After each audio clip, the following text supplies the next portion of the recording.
Bienvenidos al programa Contextos, no opiniones, programa en el cual respondemos a las preguntas que nos hacen llegar acerca de los textos que el cristianismo llama Nuevo Testamento. Nos ha llegado la siguiente pregunta: ¿es Jesús hijo de José? Esta pregunta surge debido a las opiniones teológicas que el cristianismo ha dado sobre las narrativas del nacimiento extraordinario de Yoshua de Nazaret, registrada en los libros llamados Mateo y Lucas. Estas opiniones teológicas que han sido sembradas por el cristianismo en las mentes de los religiosos a través de los años afirman que Yoshua de Nazaret no tiene padre biológico. Repito, la opinión teológica sobre las narrativas del nacimiento extraordinario dicen que Yosef no es el padre biológico de Yoshua. Se trata de una opinión teológica, no es lo registrado en los libros mencionados, pues dichos libros no dicen que Yosef no sea el padre biológico de Yoshua. De hecho, estas opiniones teológicas contradicen los libros mencionados, pues en ellos, como evidenciaremos a continuación, Yoshua de Nazaret es llamado en varias ocasiones hijo de José. Y José es llamado su padre, inclusive en las mismas narrativas del nacimiento de Yoshua. Veamos entonces qué dicen los textos, no las opiniones. En el libro llamado Mateo, capítulo 1, se encuentra un registro genealógico de Yoshua que no solo conecta a Yoshua con Abraham, el primer patriarca de Israel, sino con el rey de Israel, David. Mateo 1:1 dice: estos son los antepasados de Yoshua, hijo de David. Claramente, según el autor de Mateo, Yoshua es descendiente de David. La pregunta es: ¿Yoshua descendiente de David por línea paterna, materna o por ambos? Dejemos que el texto mismo nos dé la respuesta. En la misma sección de Mateo, capítulo 1, verso 20, dice el texto: Yosef, hijo de David, no temas tomar a tu esposa Miriam. Evidentemente, según el texto de Mateo, Yosef, el esposo de Miriam, es el descendiente de David, así como lo es Yoshua. Miriam no es identificada como descendiente de David, ni en Mateo ni en Lucas. Por lo tanto, según el texto de Mateo, Yoshua es descendiente de David porque Yosef, esposo de Miriam, es descendiente de David. En contexto histórico, no olvidemos que los derechos al reinado en la cultura hebrea no se transmiten por adopción, así como los derechos al sacerdocio de Aarón tampoco se transmiten por adopción. En la cultura hebrea, si alguien no es biológicamente descendiente de Aarón, el sumo sacerdote, este no tiene derechos a dicho sacerdocio, aunque fuese adoptado por un sacerdote. De igual manera, si alguien no es biológicamente descendiente de David por línea paterna, no tiene derechos al trono de David. La misma información que leímos en Mateo, cómo Yoshua recibe los derechos de descendiente de David por línea paterna, la misma información de Mateo la encontramos en el libro de Lucas. Lucas 1:27 dice que Miriam estaba desposada con Yosef de la casa de David. Lucas 3:23 identifica a Yoshua como hijo de Yosef e hijo de David. Y por esta misma razón, también en Lucas 1:32 el texto dice: el Eterno le dará a Yoshua el trono de su padre David. Si el único identificado en Mateo y Lucas como descendiente de David es Yosef, no Miriam, evidentemente es porque Yoshua desciende de David a través de Yosef, lo cual implica obviamente que Yosef es su padre. De hecho, en Lucas 2:4 se reafirma esta información al decir: Yosef subió a la ciudad de David por ser él de la casa y de la familia de David. Es evidente, pues, que tanto Mateo como Lucas identifican a Yehoshua como descendiente de David, porque, claro, Yosef, padre de Yehoshua, es descendiente de David. Hágase esta pregunta: si Yehoshua no fuese hijo biológico de Yosef, ¿qué sentido tendría identificar una y otra vez a Yosef como el descendiente de David? ¿Qué sentido tendría identificar a Yehoshua con el registro genealógico davídico de Yosef si éste no fuese su padre? Tanto en Mateo como en Lucas, solamente Yosef es identificado como descendiente de David, no Miriam, lo cual implica claramente que Yehoshua es hijo de Yosef. No olvidemos, en la cultura hebrea, el derecho al reinado no se transfiere por adopción. Ahora bien, quizás a algunos les llame la atención el hecho de que existan dos genealogías de Yehoshua con ciertas diferencias, una en Mateo y otra en Lucas. En realidad esto no debiera extrañarnos si tomamos en cuenta la cultura hebrea como contexto, donde la ley del levirato implica la posibilidad de tener dos padres. Pero recuerde que este programa se llama Contexto, no Opiniones. Así que dejaremos nuestra opinión respecto a las dos genealogías para otro programa y nos concentraremos en los textos. Ambos textos registran que Yehoshua es identificado como hijo de Yosef, descendiente de David. Es decir, que según estos textos, el de Lucas y el de Mateo, Yosef es el que transfiere a Yehoshua los derechos de descendiente de David. Derecho que, repito, en la cultura hebrea no se transmite por adopción. Por esta misma razón es que leemos en Revelaciones 5:5 y 22:16 que Yehoshua es llamado la raíz de David, la descendencia de David.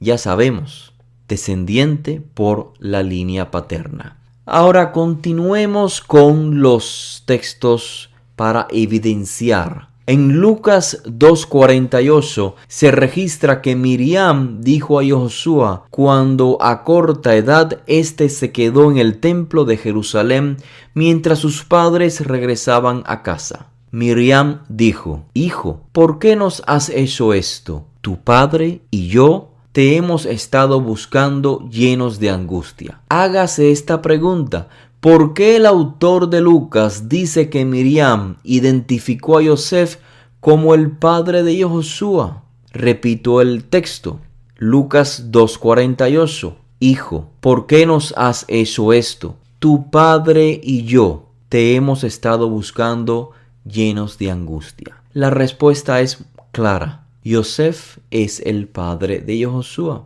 Quien piense que el autor de Lucas tuvo la intención de hacer creer al lector que Yosef no era el padre de Yehoshua, está implicando que el autor es una persona incapaz de coordinar ideas, pues evidentemente el autor acaba de identificar a Yosef como el padre de Yehoshua por boca de la madre de Yehoshua. Tu padre y yo te hemos estado buscando. Veamos ahora cómo en Mateo, sección 13:55, el autor registra que la gente de Nazaret, la gente que conocía a Yehoshua, dijo: ¿no es este el hijo del artesano o del carpintero? ¿No se llama su madre Miriam y sus hermanos Jacob, Yosef, Shimón y Yehudá? ¿No están todas sus hermanas con nosotros? El mismo evento registrado en el libro llamado Lucas 4:22 dice: ¿no es este el hijo de Yosef? Estamos viendo que los autores de Mateo y Lucas no registran momento alguno en que Yehoshua objetara o se opusiera a ser llamado hijo de Yosef. Si Yehoshua no fuese hijo de Yosef, como opina la teología cristiana, en primer lugar, ¿por qué los autores registrarían que Yehoshua fue identificado como hijo de Yosef y que tanto su madre como la gente de Nazaret identificaban a Yehoshua como hijo de Yosef? En segundo lugar, si Yehoshua no fuese hijo de Yosef, ¿qué gran ocasión ha perdido Yehoshua al ser llamado hijo de Yosef para aclararle al público de Nazaret, a los que lo conocieron, a los que lo vieron crecer, que Yosef no es su padre? Evidentemente, está muy claro en Mateo y Lucas que Yosef es el padre de Yehoshua. Lo dijo su madre, lo dijeron las personas de Nazaret, las personas que lo vieron crecer. Yehoshua es hijo de Yosef. Pero si alguien piensa diferente, tiene el derecho a opinar diferente. Solo recuerde, es su opinión. De hecho, es una opinión que contradice el texto. Veamos ahora lo que dice el libro llamado Juan, sección 642. Dice que la gente decía: ¿no es este Yehoshua el hijo de Yosef, cuyo padre y madre nosotros conocemos? El mismo texto de Juan, sección 1:45, lo confirma diciendo: Filipos halló a Natanael y le dijo: hemos hallado a aquel de quien escribió Moshe en la Torá, así como los profetas, a Yehoshua, el hijo de Yosef de Nazaret. Según el autor, no solo la gente identifica a Yehoshua como hijo de Yosef, sino que inclusive dicha expresión hijo de Yosef está en boca de un discípulo suyo. En conclusión, hasta aquí, según los textos judíos que el cristianismo llama Nuevo Testamento, Yehoshua fue identificado en varias ocasiones como hijo de Yosef, y el propio Yosef fue identificado como su padre. Esto es lo que dicen claramente los textos. Quienes opinen que los autores de las narrativas del nacimiento de Yehoshua tuvieron la intención de decir lo opuesto, de decir que Yosef no es el padre de Yehoshua, se contradicen, pues los autores de estos textos claramente una y otra vez llaman a Yehoshua hijo de Yosef y a Yosef lo llaman su padre. Evidentemente, según los textos leídos, Yehoshua es hijo de Yosef. Las opiniones que se tengan sobre estos textos pueden ser innumerables, pero no cambian la realidad de los textos.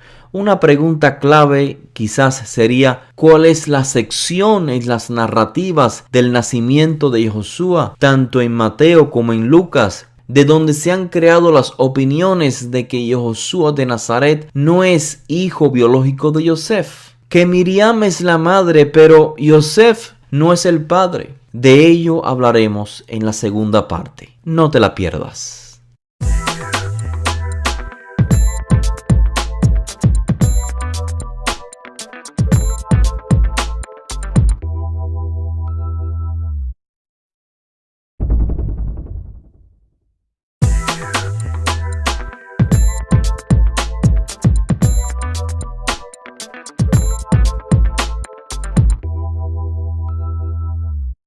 Bienvenidos al programa Contextos, no opiniones, programa en el cual respondemos a las preguntas que nos hacen llegar acerca de los textos judíos que el cristianismo llama Nuevo Testamento. Esta es la segunda parte de la respuesta a la pregunta: ¿es Jesús hijo de José? Como ya se dijo, esta pregunta surge debido a las opiniones teológicas que el cristianismo ha dado a través de los años sobre las narrativas del nacimiento extraordinario de Yehoshua de Nazaret registrado en dichos textos. En la primera parte evidenciamos con textos, no con opiniones, que las genealogías davídicas de Yehoshua de Nazaret registradas en los libros Mateo y Lucas son genealogías por la línea de Yosef, según los propios autores. Lucas 3:23 encabeza el registro genealógico con la frase Yehoshua, hijo de Yosef. Mateo 1:1 encabeza el registro genealógico diciendo: estos son los antepasados de Yehoshua, hijo de David. Y finaliza el registro en Mateo 1:16 diciendo: Jacob engendró a Yosef, este es el esposo de Miriam. Respecto a esta última cita, Yosef, esposo de Miriam, se nos hizo llegar un comentario afirmando que se han encontrado dos manuscritos de Mateo en hebreo que en lugar de decir Yosef, esposo de Miriam, dice Yosef, padre de Miriam, implicando así que el registro genealógico davídico de Mateo 1 es de Miriam, no de Yosef. Que el personaje llamado Yosef en el registro genealógico es el padre de Miriam, no su esposo, aunque este también es llamado Yosef. La realidad es que la noticia de que hay dos manuscritos de Mateo en hebreo que en lugar de Yosef, esposo de Miriam, dicen Yosef, padre de Miriam, es una información imprecisa y además sensacionalista. Me explico. Es la clásica falacia de la verdad a medias, es decir, es una información que incluye algún elemento de verdad, esconde información e incluye falsedades. Pongamos atención, por favor. A finales del siglo XIV, en Aragón, un rabino llamado Shem Tov realizó un tratado de polémica judeo-cristiana llamado Even Bohan. En dicho tratado, el rabino Shem Tov incluyó un texto hebreo de Mateo, con el fin de comentar algunas secciones en función de su crítica al cristianismo. Por ello, este texto hebreo de Mateo se le identifica como Mateo hebreo de Even Bohan, nombre del tratado donde se encuentra el texto de Mateo. Por la misma razón, popularmente también se le llama Mateo hebreo de Shem Tov, aunque el propio Shem Tov reconoce en su tratado que él no es el autor del texto hebreo de Mateo, sino simplemente el copista. Ahora bien, el manuscrito de Even Bohan, puño y letra de Shem Tov, no se ha hallado. Todos los manuscritos copias de los cuales hoy tengamos noción, todos ellos dicen Yosef, esposo de Miriam. Ningún manuscrito registra padre de Miriam. Entonces, ¿por qué hay quienes dicen se han encontrado dos manuscritos de Mateo hebreo que dicen Yosef, padre de Miriam? En primer lugar, es cierto, hay dos escritos del siglo XV y XVI en los que citan una breve porción de Mateo capítulo 1 del Mateo hebreo de Even Bohan. Y ambos escritos registran Yosef, padre de Miriam. Esto es cierto, pero no es toda la verdad, ya que ambos escritos no son manuscritos del Mateo hebreo de Even Bohan. No son manuscritos, son en realidad colecciones de muchas citas de diferentes libros. Entre tantas citas figura solamente la cita abreviada de Mateo hebreo del capítulo 1 y los versos del 1 al 16, incluyendo el comentario de Shem Tov sobre dicha cita. Veamos las imágenes de estos dos escritos para evidenciarlo.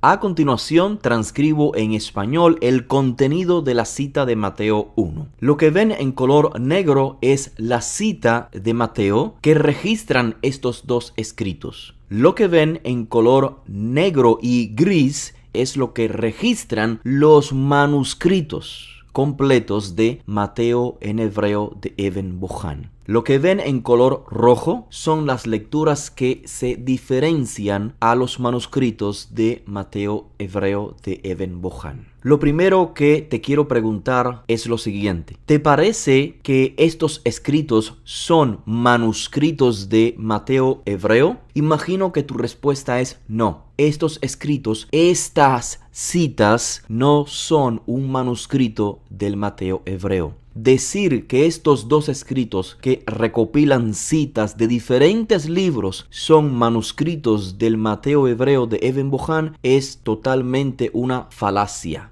Sería exactamente lo mismo que yo copiara los primeros 16 versículos, digamos, del libro del Génesis y luego dijera que tengo un manuscrito del Génesis, cuando en realidad lo que tengo es una cita abreviada del libro del Génesis. Inclusive, no se trata siquiera de una cita completa, sino una cita abreviada de Mateo 1, del 1 al 16. Eso es todo. Y peor aún, es una cita con error de omisión, porque, como habrás notado, la lista genealógica no menciona a Eliakim, Azur y Sadoc.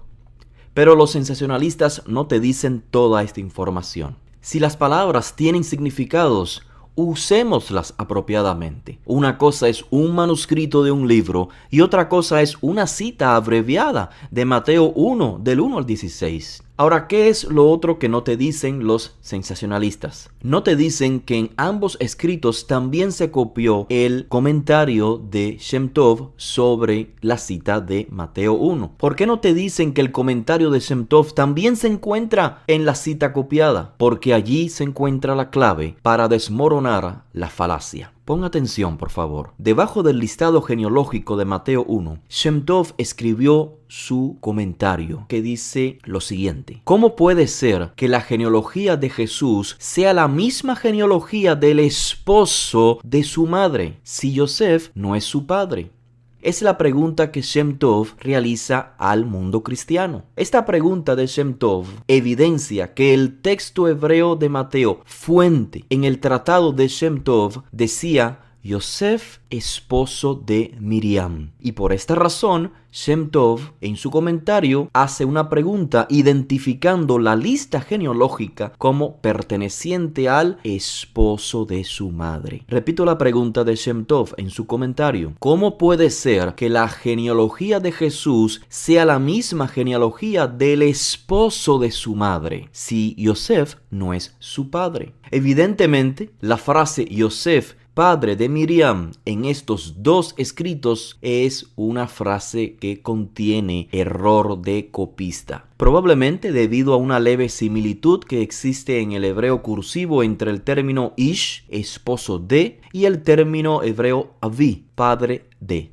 Como quiera que haya sido, la evidencia es contundente. Queda claro que el texto hebreo de Mateo, preservado en el tratado Even Bohan de Shem Tov, registra Yosef, esposo de Miriam, y su comentario sobre el texto de Mateo lo evidencia. Por lo tanto, los escritos hallados con breves citas de Mateo hebreo que leen Yosef, padre de Miriam, presentan errores de amanuense, pues en las propias citas se evidencia que la genealogía es de Yosef, esposo de Miriam. Confirmamos pues que tanto en los manuscritos griegos como en los manuscritos hebreos se confirma que la genealogía de Mateo es de Josué por línea de Yosef, el esposo de Miriam.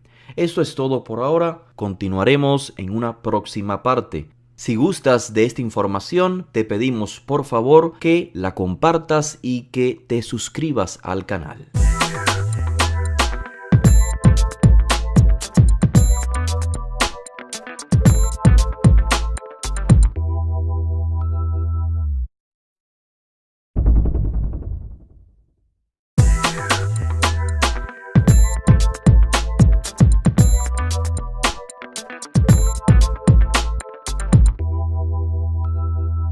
Bienvenidos al programa Contextos, no opiniones, programa en el cual respondemos a las preguntas que nos hacen llegar acerca de los textos judíos que el cristianismo llama Nuevo Testamento. Esta es la tercera parte de la respuesta a la pregunta ¿es Jesús hijo de José? En la primera y la segunda parte señalamos los textos que evidencian dos puntos importantes. Primero, que los registros genealógicos davídicos en los libros llamados Lucas y Mateo son de Yehoshua de Nazaret por la línea de Yosef, no por Miriam. En segundo lugar, que Yehoshua es llamado en varias ocasiones hijo de Yosef y por su parte Yosef es llamado su padre. E informamos que en contexto histórico, en la cultura hebrea, los derechos al reinado no se transmiten por adopción. como tampoco los derechos al sacerdocio de Aarón. En esta ocasión analizaremos algunas secciones de las narrativas del nacimiento extraordinario de Yoshua según se narra en los libros Mateo y Lucas.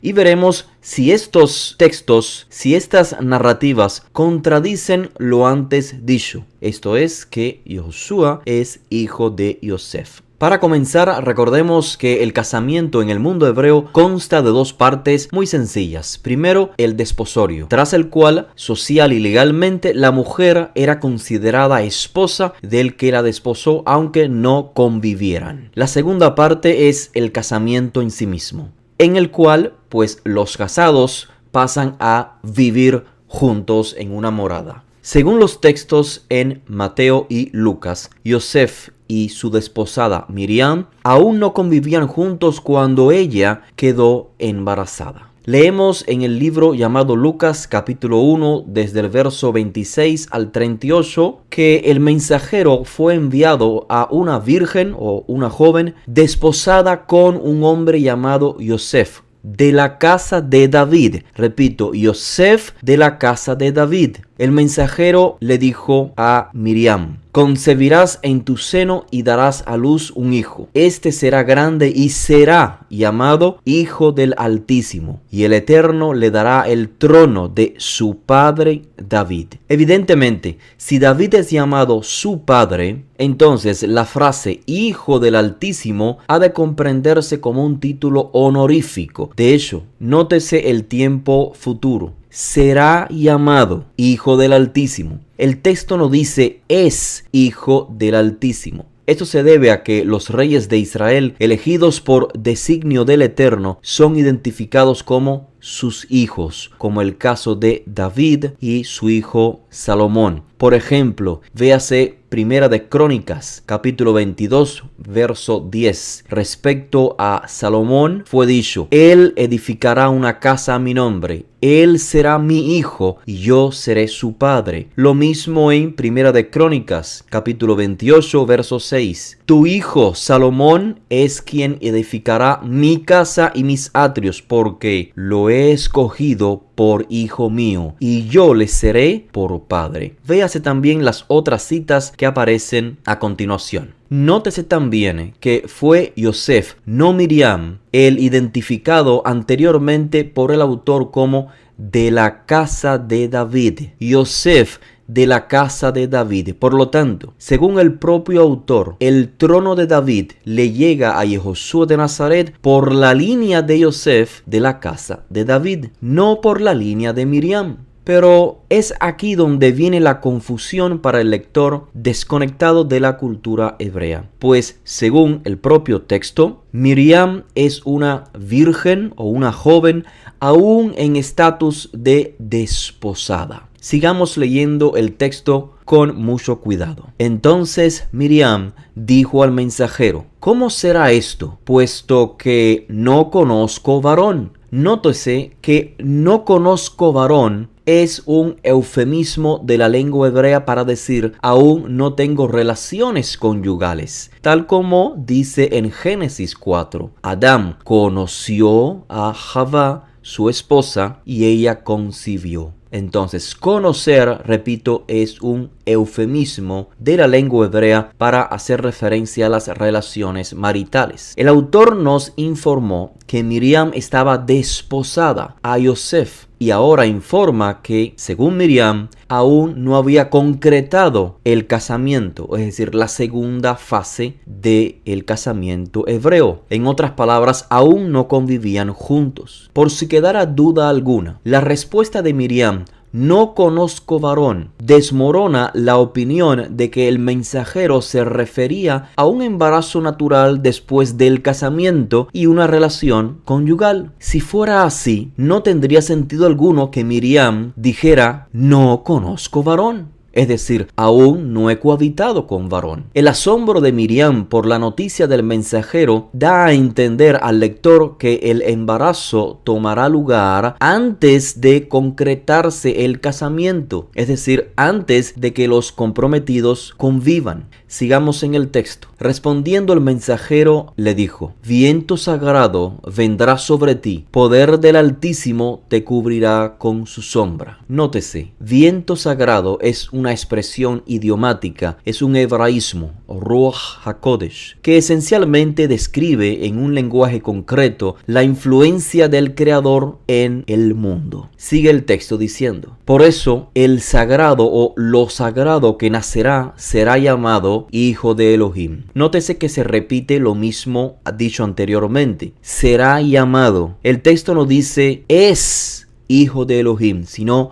será llamado, o sea, llegará a ser Hijo de Elohim. Esto es, repito, un término, un título honorífico para hacer referencia al rey de Israel elegido por designio divino, así como Salomón y David, pues fueron llamados hijos de Elohim por ser estos reyes de Israel elegidos por Elohim. Ahora veamos lo registrado en el libro de Mateo, capítulo 1, del verso 18 al 25. Esencialmente es la misma información, pero con otras palabras. Estando su madre desposada con Yosef, antes de que él la conociera, llegó a estar fecundada por el viento sagrado, esto es, el poder del Eterno. Nótese que el autor hace uso del mismo eufemismo empleado en Lucas, antes de que él la conociera, para decir antes de que tuvieran relaciones conyugales. En Mateo 1:19 se informa que al Yosef enterarse que Miriam estaba embarazada, no quiso convivir con ella. Y por la misma razón, en Mateo 1:20 se informa que en sueños se le dijo a Yosef: hijo de David,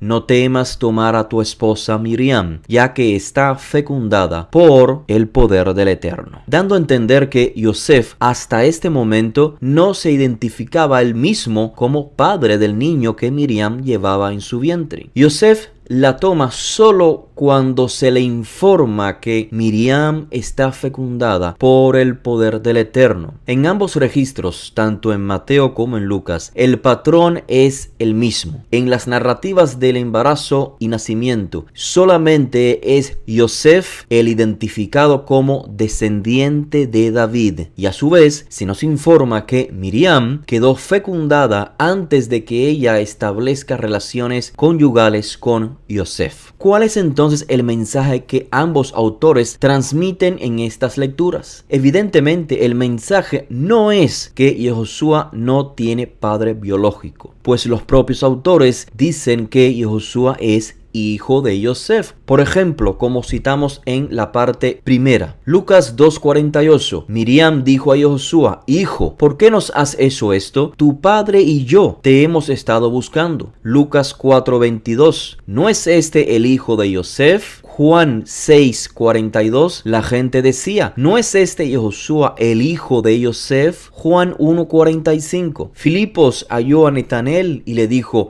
hemos hallado a aquel de quien escribió Moshe en la Torá, así como los profetas a Yehoshua el hijo de Yosef. Claramente el mensaje de esos autores no es que Yehoshua no tiene padre biológico. De lo contrario, ¿para qué llamar a Yehoshua hijo de Yosef si Yosef no es su padre? Los autores de estos textos no solo llamaron a Yehoshua hijo de Yosef una y otra vez, sino que los listados genealógicos davídicos son por la línea de Yosef, y los derechos al trono de David, recuerden, en la cultura hebrea no se transmiten por adopción. Aun si Miriam fuese descendiente de David, lo cual no dicen los textos, aún así una madre no transmite derecho al reinado. De manera que el mensaje que ambos autores transmiten definitivamente no es que Yehoshua no tenga un padre biológico. Entonces, ¿cuál es el mensaje? Me gustaría sugerir que el mensaje está muy pero muy claro si leemos los textos sin prejuicios. Según los textos leídos, Yehoshua Yehoshua fue concebido dentro de un matrimonio cuando su madre Miriam estaba desposada con su padre Yosef. Los autores de estos textos atribuyen la fecundación al poder del Eterno, o en otras palabras, la unión de la materia masculina con la femenina fue llevada a cabo por el poder del Eterno sin una relación íntima por parte de sus padres. El rol de ambos padres fue pasivo. Quien provocó el nacimiento del rey de Israel fue el Eterno. Esta es la imagen que nos dibujan los autores de Mateo y Lucas a simple vista. De hecho, similar a esta imagen la encontramos en el nacimiento de Yitzhak en Génesis 21:1. Y visitó el Eterno a Sara como había dicho, e hizo con Sara como había hablado, y concibió y parió Sara a Abraham un hijo en su vejez. Y también en el primer libro de Shemuel, capítulo 2, verso 21, dice: visitó el Eterno a Haná y concibió y parió. Si deseas ver un análisis detallado del nacimiento de Yehoshua en el contexto judío del siglo I, te invito a que vayas a la descripción de este vídeo. Allí verás un enlace que te llevará directamente a la conferencia. Y no olvides, si gustas de este contenido, compártelo y suscríbete al canal para que estés al tanto de las próximas charlas.